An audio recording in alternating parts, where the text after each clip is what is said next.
Hi, we meet again to continue with part 3 in chapter 14, Processor Structure and Function.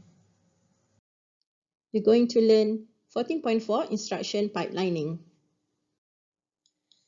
As computer systems evolve, greater performance can be achieved by taking advantage of improvements in technology, such as faster circuitry. In addition, organizational enhancement to the processor can improve performance. We have already seen some examples of this, such as the use of multiple registers rather than a single accumulator, and the use of a cache memory.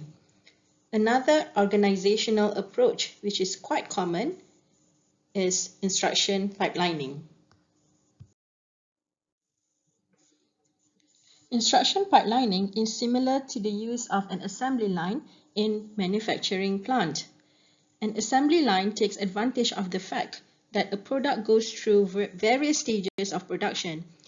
By laying the production process out in an assembly line, products at various stages can be worked on simultaneously.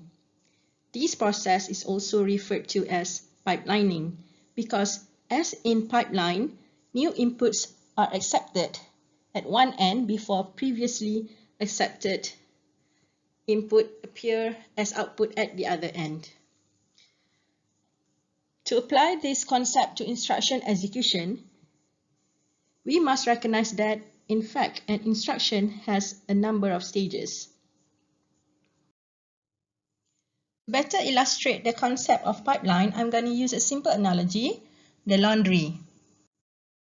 Of course, everyone is familiar, right? So we start off by running the load of clothes, one load in the washing machine, and then we dry it in a dryer. Then we fold the clothes neatly, and lastly, we put the clothes in our closet. So each of these tasks will take half an hour. So we assume that for one full load, from washing until neatly folded in a closet will take 2 hours, or 4 time unit, half an hour each. So now we have 4 loads to wash. I wonder, during this MCO, movement control order, did you do a lot of laundry? So if we have 4 loads, that means we need how many? We need 16 units of time because one load is 4 units. So now we have 4 loads, so 16 units or 8 hours of laundry time. Now, instead of, waiting for one load to finish before doing a second load, we have 4 separate machines, right? We have our own unit of washing machine. We have our own unit of dryer. One person is your brother is doing the folding, and your younger sister is putting it inside the closet. What are you doing?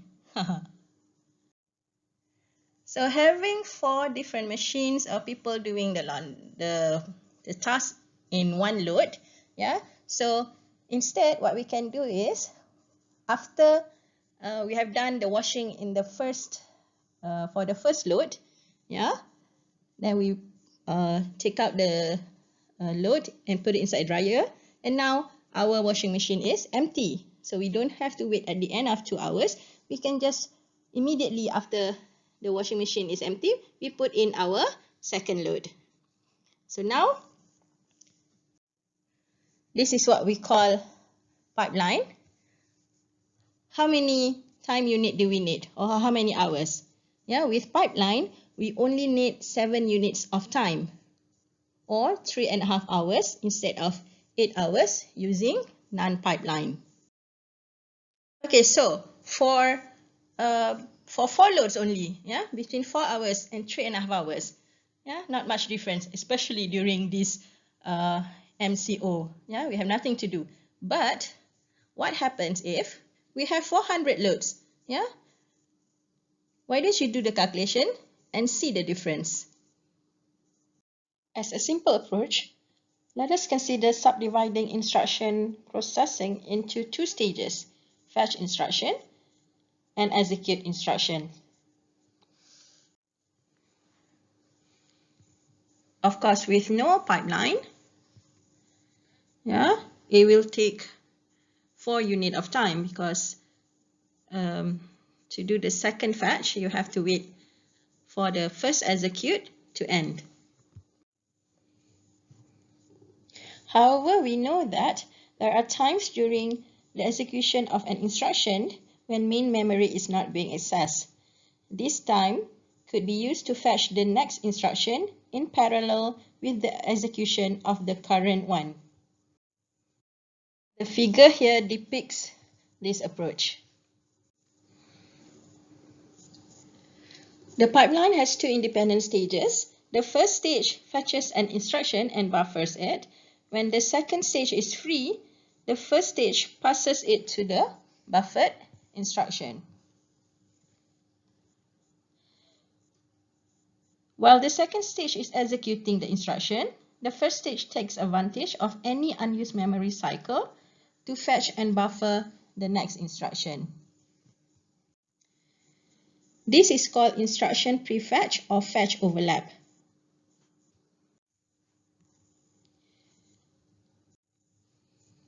It should be clear that this process will speed up instruction execution. If the fetch and execute stage were of equal duration, the instruction cycle time would be half. However, we know that in real execution, the fetch cycle and the execute cycle time is not the same, and we will see later on of this case at the later slides. To gain further speed up, the pipeline must have more stages. Let us consider the following decomposition of the instruction processing. So we have fetch instruction, decode instruction, calculate operand. This may involve other tasks too. Then we have fetch operand, execute instruction, and also write operand. So 6 stages. With this decomposition, the various stages will be of more nearly equal duration. For the sake of illustration, let us assume equal duration. Using that assumption, figure 14.10 on this slide shows that a 6-stage pipeline can reduce the execution time for 9 instructions from 54 time units to 14 time units. However, let us look closely on this diagram. First, the diagram assumes that each instruction goes through all 6 stages of the pipeline. Every instruction goes through all the stages. This will not always be the case, however. For example, a load instruction does not need the write operand stage, the WO stage. However, to simplify the pipeline hardware, the timing is set up assuming that each instruction requires all 6 stages. Also, the diagram assumes that all of the stages can be performed in parallel. In particular, it is assumed that there are no memory conflicts, but we know that that is not true. For example, the FI, FO, and WO stages involve a memory access. The diagram implies that all these accesses can occur simultaneously. Most memory systems will not permit that actually. The desired value may be in cache, or the fetch operand, or write operand stage may be null. Thus, much of the time, memory conflicts will not slow down the pipeline. But for the sake of earlier discussion to introduce the pipeline, we will assume that every instruction uses all the stages and each stage has use the same time. These slides show a real example how instruction cycle with multiple pipeline stages are used in real CPU. For example, they use multiple ALUs to concurrently execute several instructions at a time. Yeah, we call it pipeline. Let's have a look. Comparisons between AMD and Intel CPUs. So look at the number of ALU. AMD Interlagos have 16 ALU, so they can do much more arithmetic operations.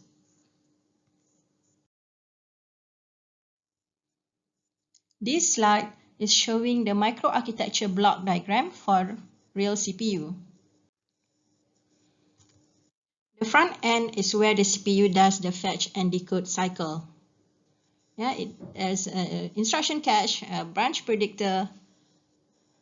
Just for fun, did you see this? There's marks, there's decoder. So that's a nice connection to your digital logic course. The middle part, the execution engine, is where the CPU does execute cycle. Here, this is where the ALU is. So we have 8 ALUs, and each ALUs have different micro operation to do.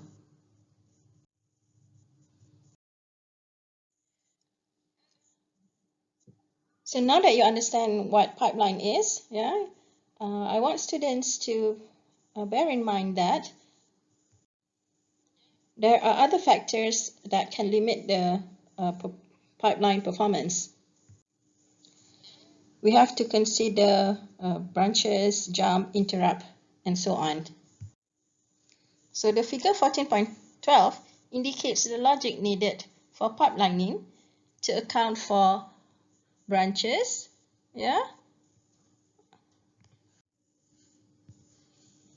and also interrupt.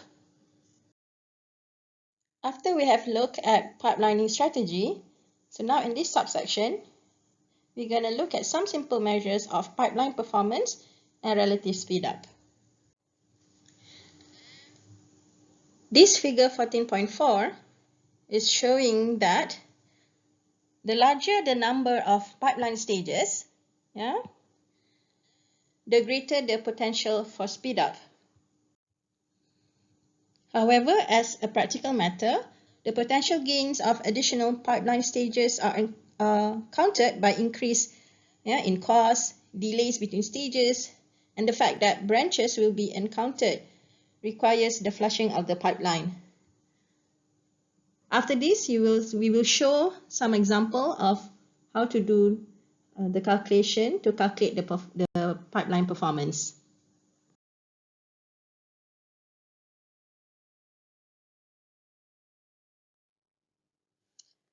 It's time to learn how to calculate the pipeline performance. So let's have a look. What is the formula? A lot of variables. So what are they? I will help you understand better. But first you need to go back and look at the laundry pipeline example. So we're going to use that to help you better understand. Let's start with what is K? K is the independent process. In our pipeline example, K is washer, dryer, your brother folding your clothes, and your sister sending your clothes into your closet. So we have 4. K is 4. Next, what is TP? TP is the time needed to complete that process. So in our case, it is half an hour. And because all 4 processes have the same time, we are assuming the time is same, we use 1 unit time. Now we have that, we can actually calculate Tn. Before that, okay, what is Tn? Tn is the cycle time for non-pipelining. Cycle time is the time it takes to finish the whole load. One load, how long does it take? Starting from putting your clothes in the washer until your clothes is in the closet. So that is cycle time. And for non-pipeline, the formula is Yeah, Tn is equals to K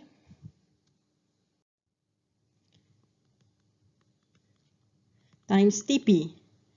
And that is K, our K is for process, washer, dryer, and so on. And our Tp is 1 unit time. So we have 4 unit time. If we want to use the half an hour, we can use 4 times each process is 30 minutes. That is equals to 2 hours. Yeah, our Tn. Now we know how long it takes to do one load. So how long does it take to do 4 loads? Yeah, we call that execution time. Before that, we need to know how many loads. That is N. Yeah, N is how many loads. So in the example, you are asked to do 4 loads. So N is 4, and the formula for execution time for NAND pipeline is N times Tn. And that is equals to 4 loads times, what is our Tn here? 4 unit time. So this is equals to 16 unit time. Again, you can also do 4 hours. So you use minute just now. So now you have 4. N is 4 times your Tn is 2 hours. So to do 4 loads of laundry, you actually need 8 hours for non-pipelining. What we are more interested with is what is the execution time for pipelining. Yeah, so for laundry pipeline, the execution time, so for pipeline, the execution time is K times Tp plus N minus 1 times Tp. So K is, the segment is the process, yeah, washer, dryer, all, 4, and 1 is 1 unit time, plus N is 4 load, so N minus 1 is 3, times 1 unit time, that is 4 plus 3, you get 7 unit time. Alright, and we know, again, we know that 1 unit time is 30 minutes, so we can just do 7 times 30 minutes. Yeah, so for pipeline, it takes us 3.5 hours. There you have it. We move on to calculate the degree of speed up. What is it? It is how much more our pipeline process is better or is faster than our non-pipeline. Yeah, so we want to know what is the advantage. So the calculation is S equals to timeline for the time for non-pipeline execution time over the one with pipeline. So with non-pipeline, it was 16. With pipeline, it was 7 unit time. So how much is that? Almost 2.3 times faster. Yeah, our pipeline is a bit 2.3 times faster than the non-pipeline. However, yeah, what happens if the N, our load is too many? Yeah, we have a laundromat. Okay, we have so many clients, so many loads people are sending to us. So if our N is too large, yeah, that means, yeah, our N is larger. So our process is 4, but our N is too large. We can just say the maximum speed, yeah, is S max is just equals to K, which is, what is our K? The 4 process. Yeah. So that is the formula when N is too large. Let's look at one example. Given a 4-segment pipeline, so what is 4 here? 4 is, yeah, K, and with each segment has a delay time as follow. Hold on, yeah. These segments have different time compared to our laundry pipeline, they have the same time, half an hour. So what should we put for TP then?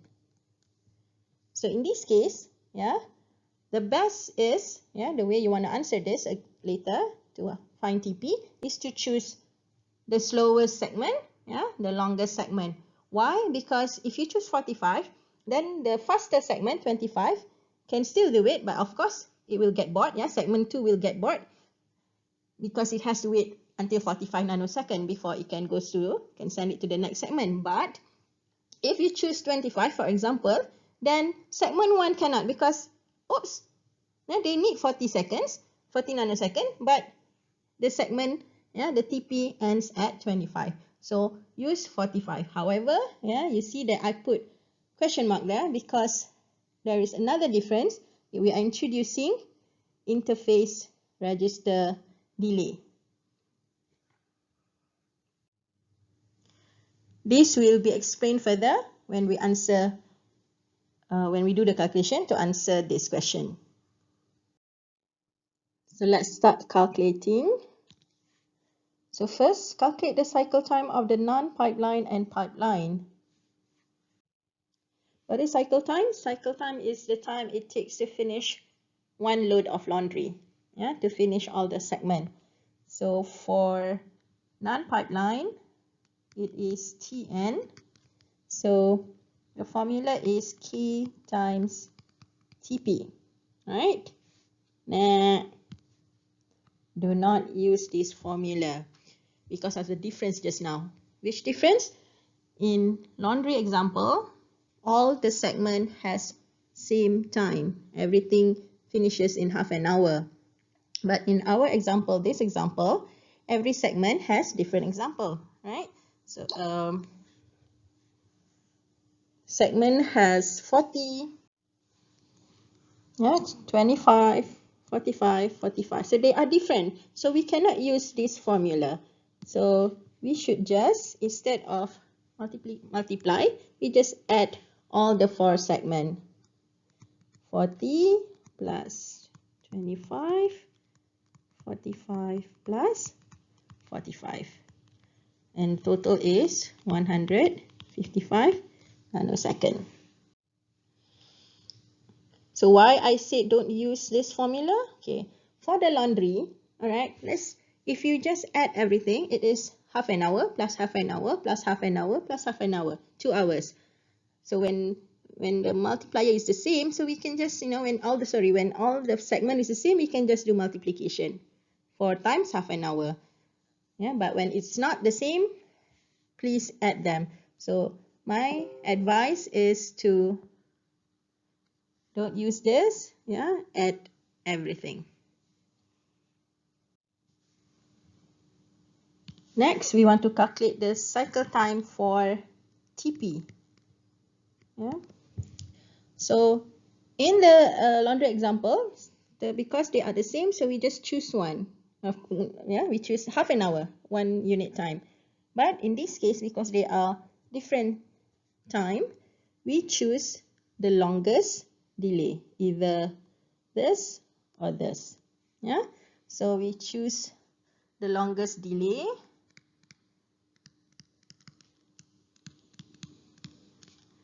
Yeah, which is equals to 45 nanosecond. However, okay, the second difference just now, yeah, we introduce interface delay. So what is this interface delay? If we have the non-pipeline, yeah, so the your washing machine is doing the washing, the next load is when? Yeah, not immediately after you have take out the load, your clothes, yeah, it waits for 1.5 hours. It waits for half an hour the dryer, another half an hour for folding, another half an hour to be put inside the closet. So after it has done half an hour, it waits for 1.5 hours, then it will do the next washing. Yeah, so there's no delay. But if we have pipeline, immediately after we finish our washing, the next load comes in, right? Yeah. So obviously, we cannot just have after we finish one load, we automatically starts. we have to have a little bit of delay. So that is why we introduce interface delay. So in pipeline, you have to have delay in between doing the process. So we cannot just say the answer is 45 nanosecond.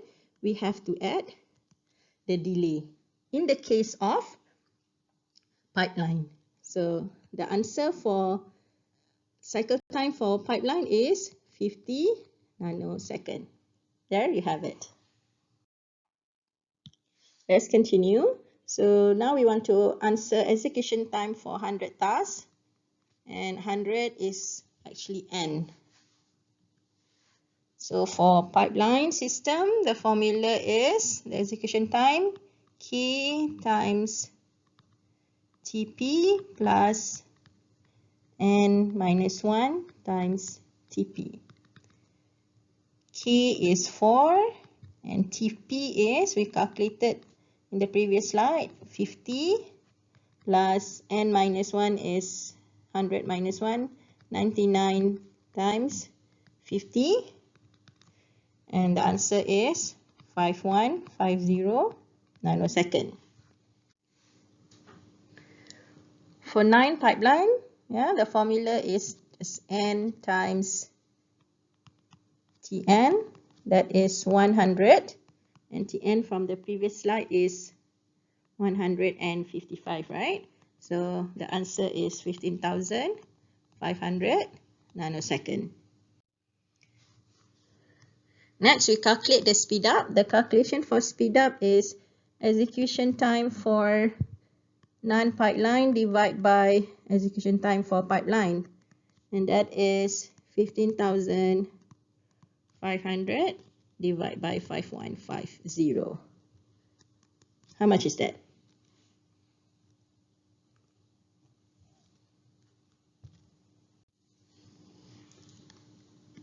It's 3. So it's 3 times. The pipeline version is 3 times faster than the non-pipeline. So for Smax, that is easy. This is just equals to K, which is equals to 4. There you have it. Here's another example of a pipeline process.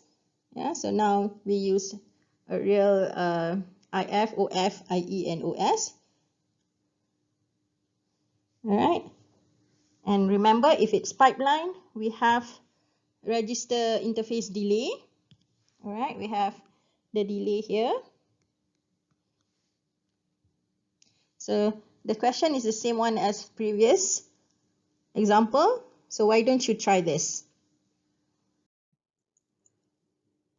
Lastly, I would like to introduce to the students what we call space-time diagram. It is a diagram to show the event of the pipeline, how it goes from one segment to the other. At the top, we have the clock, time 1, time 2, time 3, unit time.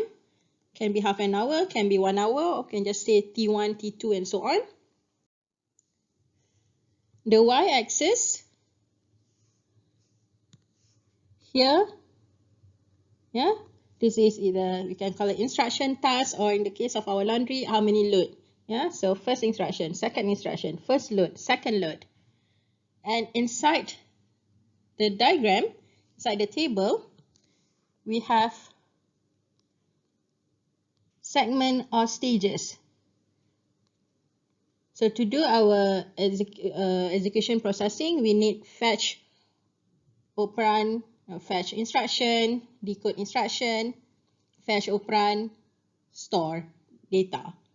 Or in the laundry, wash clothes, dry clothes, fold clothes, save clothes in the closet.